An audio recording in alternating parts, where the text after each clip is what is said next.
Hey, Skift listeners, hear about the latest trends in the travel industry with the Brand USA Talks Travel podcast. Right now, listen to special live from IPW interviews featuring U.S. Travel's Jeff Freeman. DMOs are at the heartbeat of U.S. travel. Liz Bittner from Travel South. A lot of key gateway markets are back. LA Tourism's Adam Burke. We all win when we all partner together. Plus, Brand USA's Stacey Melman and Jackie Ennis with international travel trends and Chris Thompson's farewell finale. I'm Mark Lapidus. Join us for Brand USA Talks Travel on your favorite podcast platform.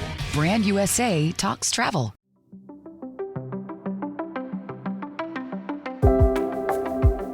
Hello, everyone, and thank you for joining us today. This is our last original episode covering Skift's Megatrends for 2024. So we've saved the best for last today, I assure you, because I am joined by none other than Skift's founder and CEO, Rafat Ali, to discuss two megatrends centered around technology, demographics, and the future of human connection. First, we'll be talking about how travel can fix what has been referred to as the loneliness crisis.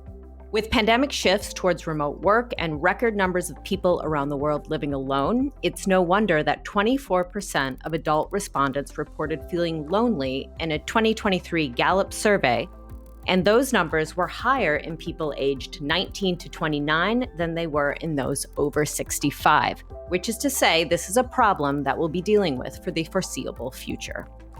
Our second and final megatrend is about the coming age of the robots and how companies will need to develop sophisticated robotics and artificial intelligence to account for labor shortages caused by an aging and declining population.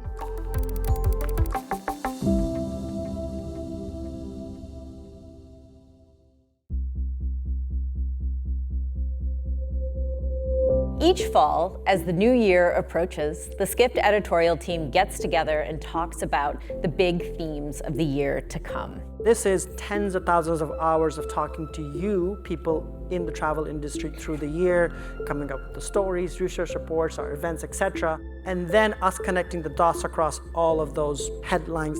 Over a period of months, we boil them down, and eventually we get to this list that become our megatrends. Nature's wrath by way of climate change. The long-term opportunity that hotel groups have in appealing to the middle class. The role that travel can play in solving this crisis of loneliness that we're seeing. Corporate greed and junk fees.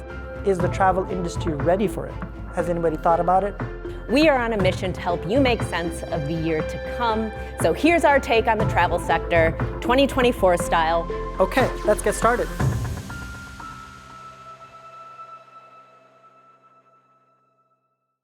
So, Rafat, welcome back. You've been in Paris for the last couple of days. So, welcome back, joining us on the podcast today. I'm excited to do this. I think this is our first ever podcast that we're doing together. Maybe.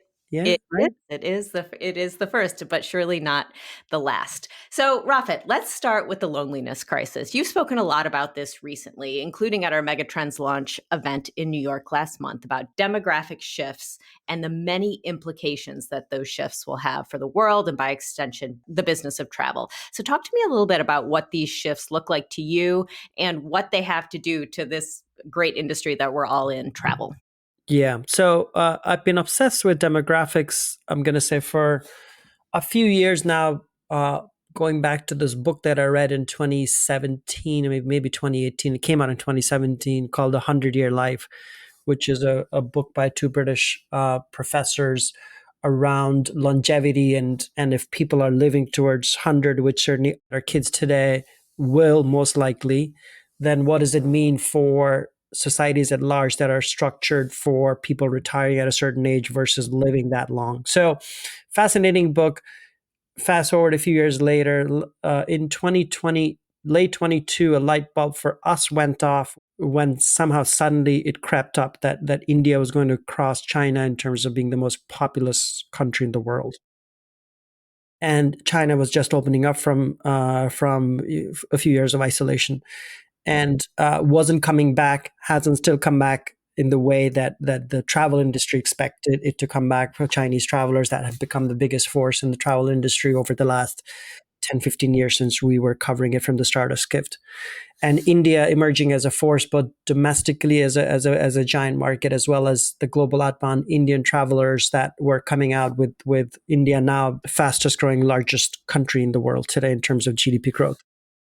Last year's megatrend in 2023, which we wrote in the end of 2022, was India's moment and what that meant in terms of India crossing China as the population, and then what that would mean for the global outbound Indian traveler and what industry would have to respond to.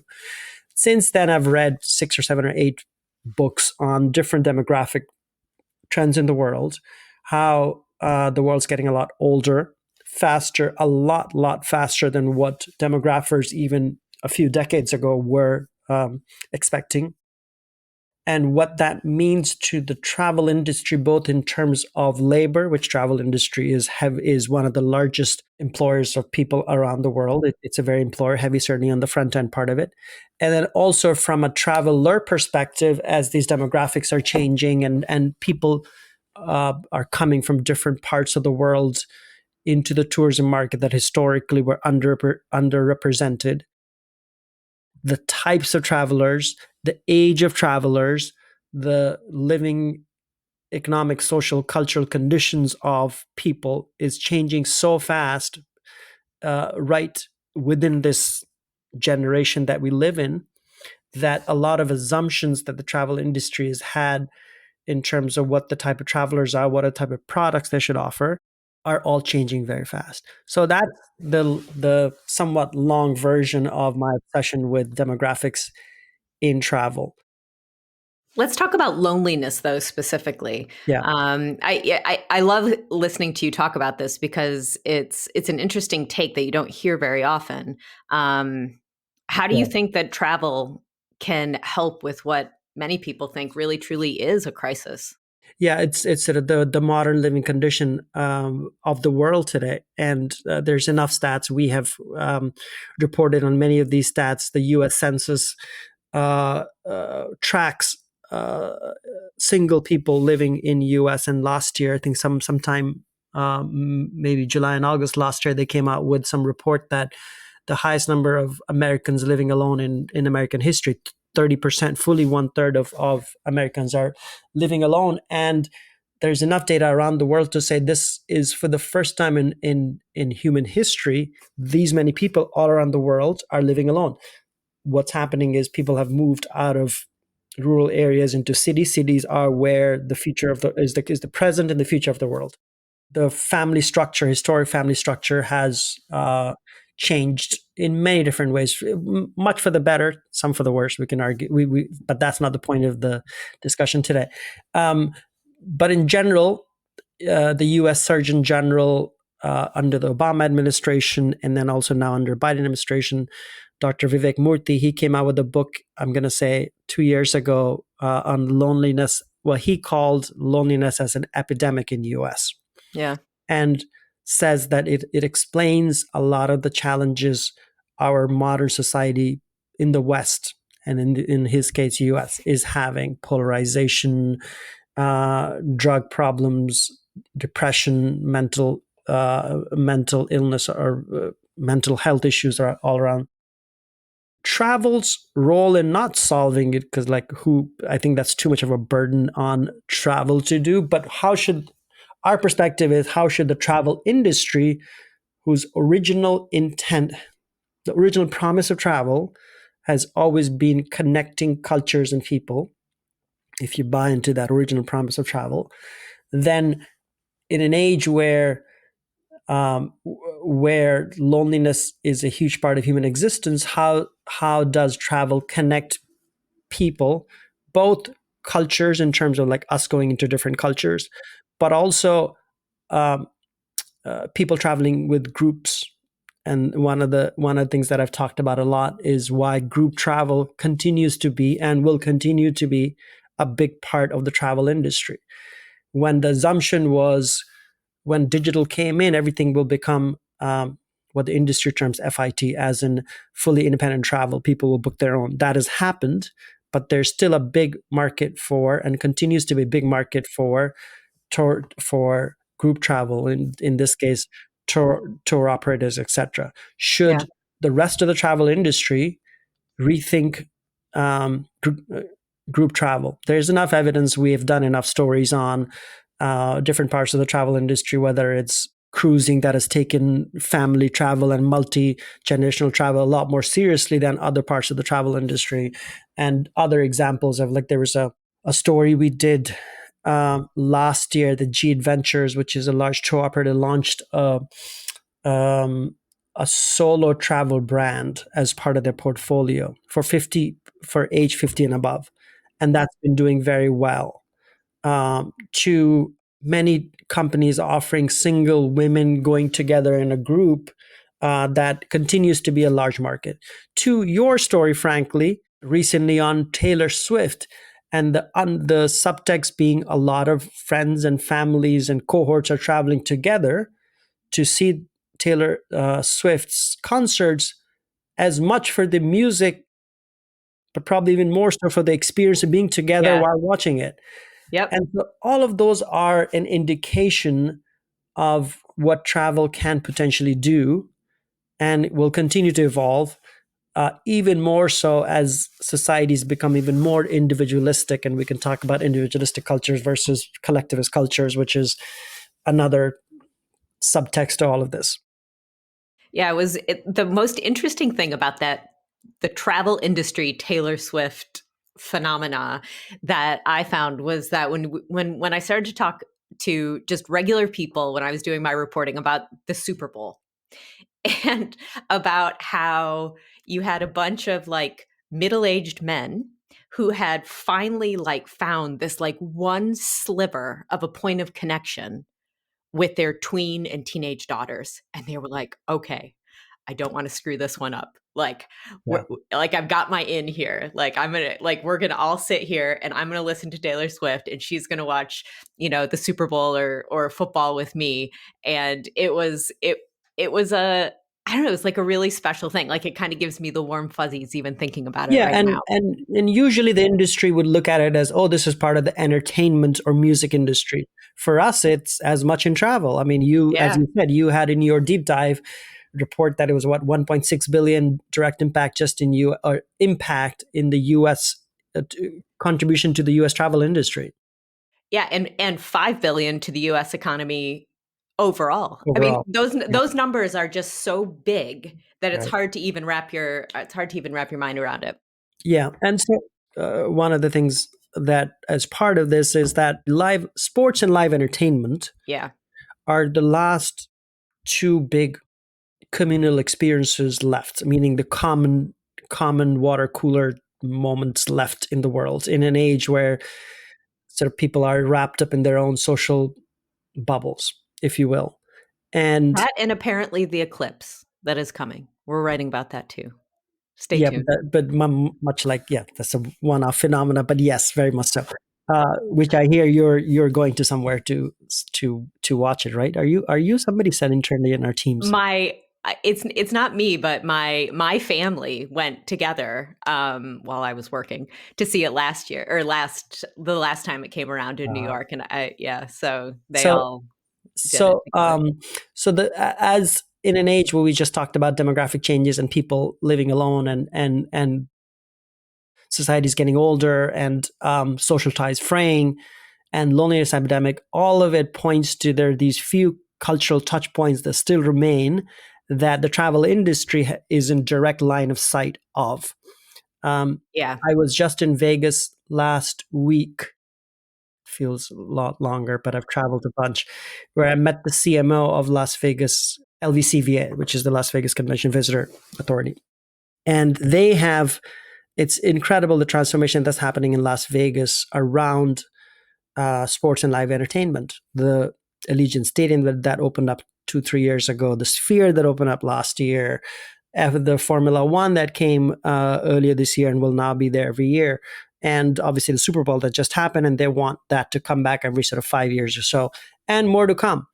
And so again, an example of some of these larger things that we're talking about that have direct implications in the travel industry, and a city, an iconic destination like Las Vegas, reinventing itself beyond casinos based on these last big community experiences left on Earth.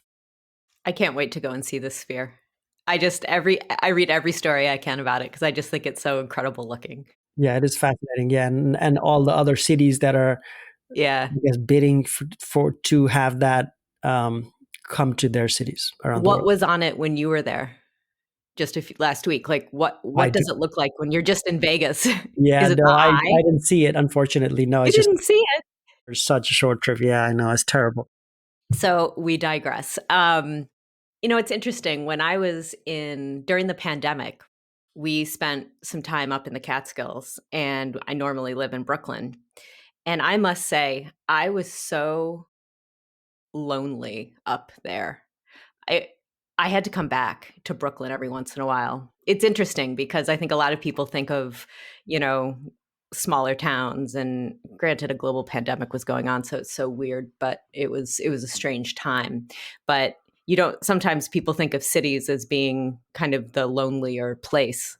But I don't Yeah, know, but at maybe least their I've experiences. I mean, look, we yeah, this is what we write about, the experience economy, and yeah, guess where the majority of experiences are on a day-to-day basis. These are certainly the cities. One of the things that happened during the pandemic, as you very well know because we all lived it, was yeah, that people wrote off the cities, and yeah, certainly that hasn't happened. New York City and other cities have come roaring back, not from a commercial real estate perspective, but from a daily living perspective, and people wanting to move yeah, into the cities. Young people moving into cities has continued unabated in the last couple of years, and that primarily because again, they want the social glue. So travel industry continues to need to figure out how to think about this and travel as a social glue. One of the examples that we wrote, I think it was last year, on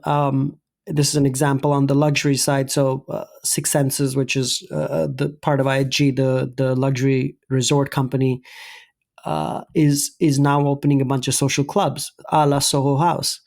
And so, I think Miami may be the first one, if I'm not mistaken, but I could be mistaken. But seems like the right city to do it, yeah, and with an idea that they want people beyond the 2 or 3 times they will take holidays in a year to be to have a more regular connection with the audience, or with their client base.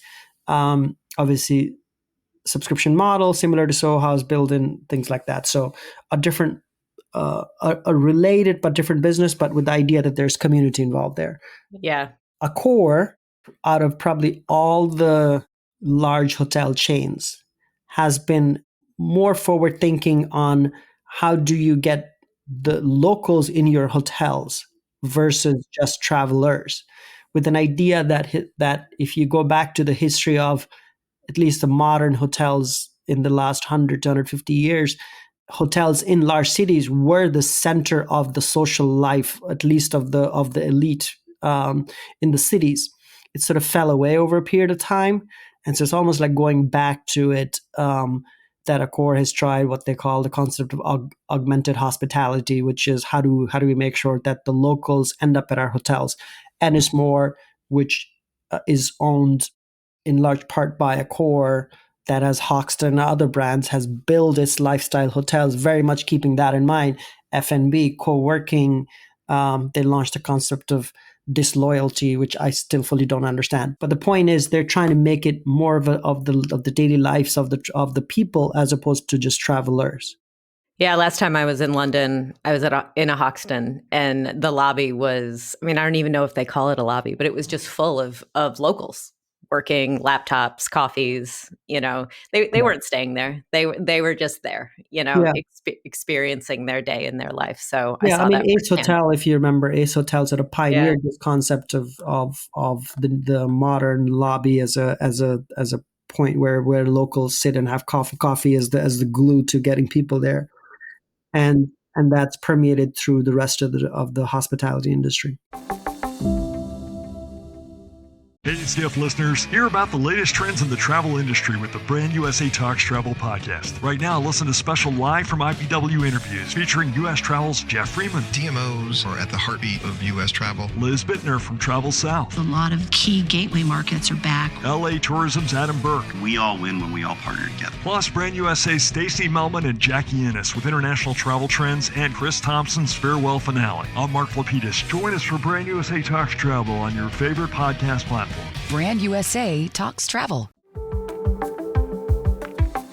So let's change gears a little here. I want to talk, only a little though, because I want to talk about the robots, the rise of the robots. And we're going to talk about the robots and AI and just mechanical helpers, I guess, as it pertains to demographics and to an aging population. Right. And as you know, we're living longer, that's a good thing. So we're all going to be kicking around for probably, for a while longer than maybe any other humans before on this planet. And with that is going to come its own special challenges. So talk a little bit about what you see is how travel is going to have to pivot or accommodate for this aging population. Yeah. So the headline that we had for the Megatrends was robotics versus demographics, and the biggest battle to come in the travel industry.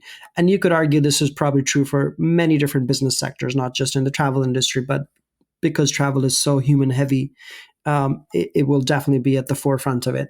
And robotics, not necessarily just from a machine perspective, as in like physical robots, but just automation versus humans, as the framework for looking at what's happening in travel and what would potentially come in travel. Labor as an issue obviously emerged in the forefront during the pandemic. Labor shortage was there particularly in the hospitality and the airline industry as airlines came back. Yeah. And so the forever debate that has happened, which is, will AI replace jobs that will put humans out of work?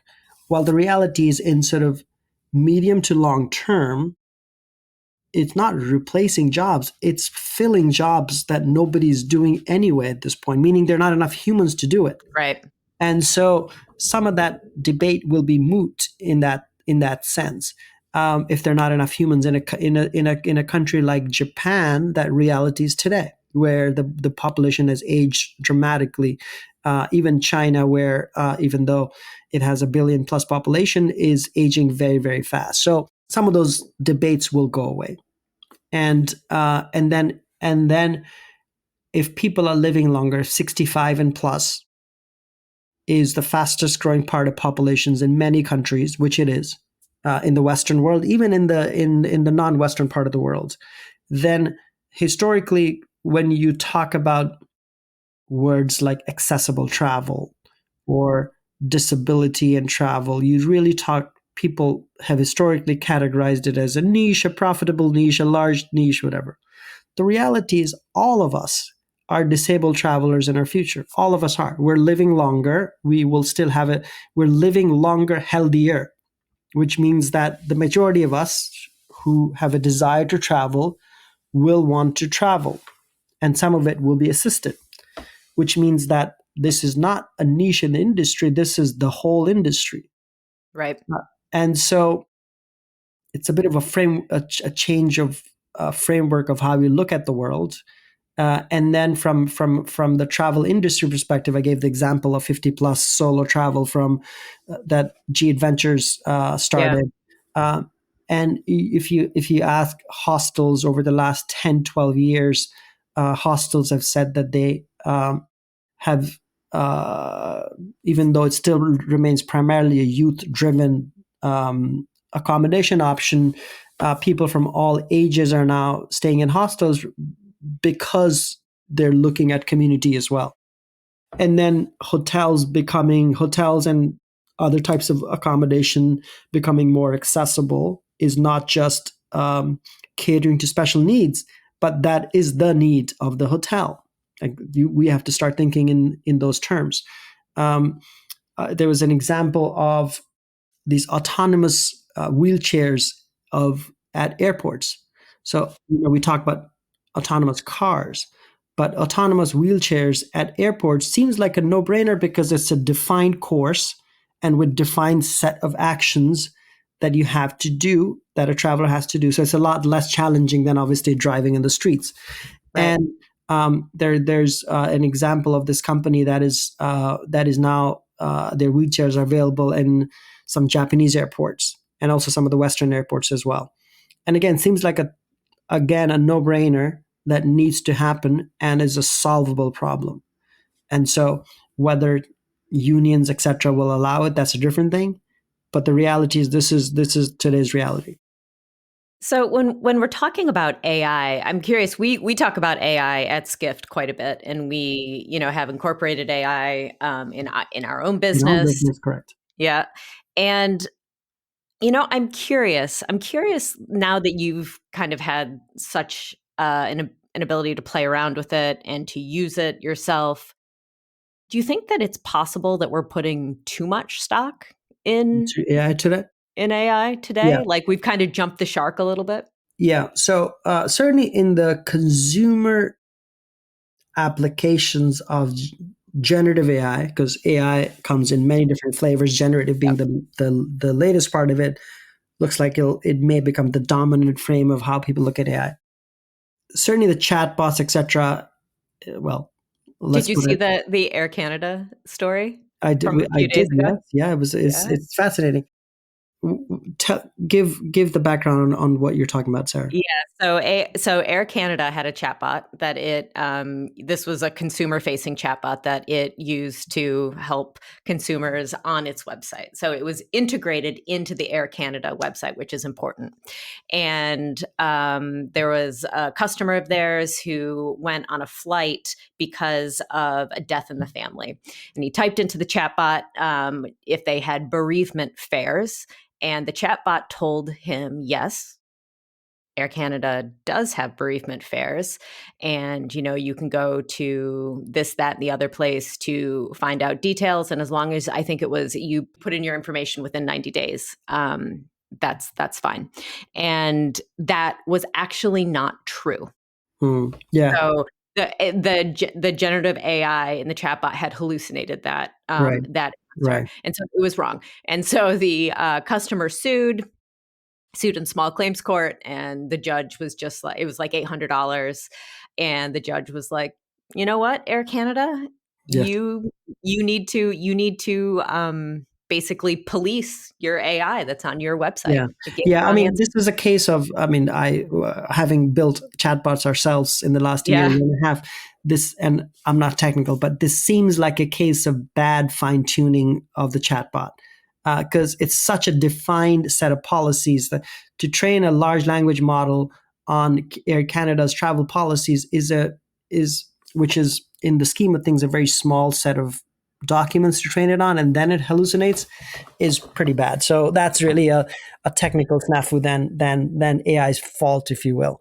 But back to your original question. So for me personally, the more interesting part about AI is after the initial buzz, and certainly I was totally bought into the hype when it first launched. ChatGPT launched in end of November 2022. And for the first half of the last year, I was sort of very much into how it would change search, and I still think it will change travel search in the long term. But because travel is such an operational industry, these are moving humans or physical assets or giant machines flying through air. There's a lot of operational friction in travel operations daily. And so AI becomes a faster way to help in operations. And whether it's how to operate planes while they're flying on the right altitude so that they consume less fuel based on real-time weather conditions coming in. And this, I think United is experimenting with using AI to figure out in real time, based on millions of data points of weather coming in, on what altitude should the plane in real time go up and down so that the fuel consumption is optimized. Fascinating use of AI. hotel operations, you can see that great examples of shifts and how to manage that, etc. There's softwares to do it, but then even more accurate way of doing it would be using demand tools married to revenue management tools, to the hotel PMS systems, and then being able to figure out in real time what capacity is needed for people to be there at the hotel, staff to be there at the hotels. And so all of these operational challenges I'm more interested in today. These are harder problems, hard problems to solve. And they may not be solved by tech companies that are just focused on the travel industry. I think a lot of them will be solved by larger companies, tech companies, and then come to travel.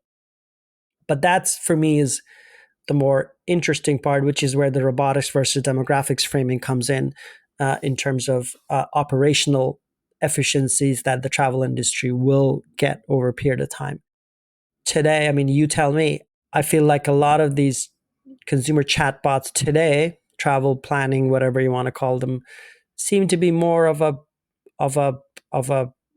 gimmick, for lack of a better word, than real use case today. I mean, I'm in Paris for 2 hours. I've 4 hours to kill. Give me an itinerary. Is that the most important use case in travel? To me, they give me answers usually when I ask ChatGPT, that is my AI platform of choice. Right. When I ask it questions, it generally gives me such basic answers, or it's the answers I would have expected anyway. I don't find it incredibly useful anymore, but I think it's almost like the honeymoon is over, the thrill is over. I used to be, rewind a year, I used to just be amazed it could do that at all. Right. Yeah. And so, because it is amazing. It still is amazing. I mean, stunning. Yes, it is amazing. It's stunning amazing. when you get the results, or how fast you get the results, or like whatever the raw material that cut the time that you would have, for instance, in our work, which is writing, or analysis. If you could get an answer back, particularly from our own chatbot, and that then helps us write better stories or come up with better research, analysis, presentations, whatever you want to call it. In fact, I gave a presentation at the Forbes Travel Guides Summit last week in Las Vegas around demographics, loneliness, and what it means for luxury travel. So initially, when I was trying to do research analysis, I asked our own chatbot, Skift, about what is changes in demographics and loneliness have. So it gave me a bunch of answers about what it means for the luxury travel industry, which I used as a base. Some of it was basic, but it was trained on our stories over our history. Yeah. But it gave me enough idea generators, if you will, to then create that presentation. So again, an example of how AI is useful. Well, yeah, and it kind of links into one of our other megatrends this year, which on AI, which was that it'll be all travel executives next to intern and just for exactly this. It's going to do the first draft of a lot of the lower level knowledge work that we all do. You have to tweak it, you have to customize it, you have to do all that, but that base, it can give you something really meaty to play with in 3 seconds. Yeah, right? One of the other things that we've been talking about that is related to it is sort of when people ask certainly me about what is the future of travel. That's a very general question. Nobody asked that, but in like metaphorically speaking, people look to us to figure out what the future of travel is. To which generally my response is watch what the future of work is, because how humans work and how that evolves determines what leisure time people have, how they have it, how they use it, and that's what the future of travel is going to be. Future of leisure travel, but also future of business travel. And so a lot of these themes intersect, and I love that they have a continuity over the years and they bleed into each other. So do you think humans are about to have a lot more free time? Well, that never happens, as you know. Like our free time is filled by random feeds or rage against the machine or whatever, social media, I guess, these days. or whatever else is riding us up these days. So unfortunately, that doesn't happen. But another thing that that I have talked about, a couple of other things, is the unlock on human time that's about to come if autonomous driving does become a reality at some point. Oh, yeah. 10, if it's 10 years from now, 15 years from now, 25 years from now, I mean, there's a good chance that our kids who are, say less than 10 years old today, certainly in their time frame, our cities will be restructured for them to not have to worry about driving time.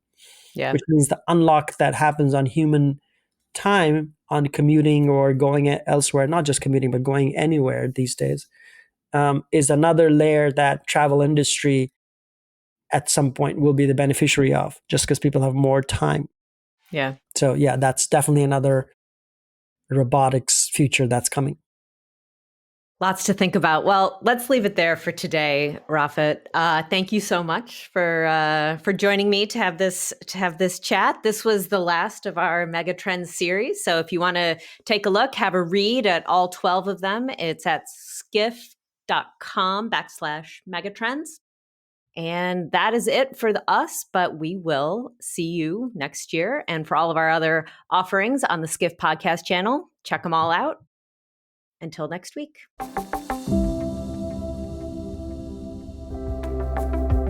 This has been the Skift podcast. Thank you for listening.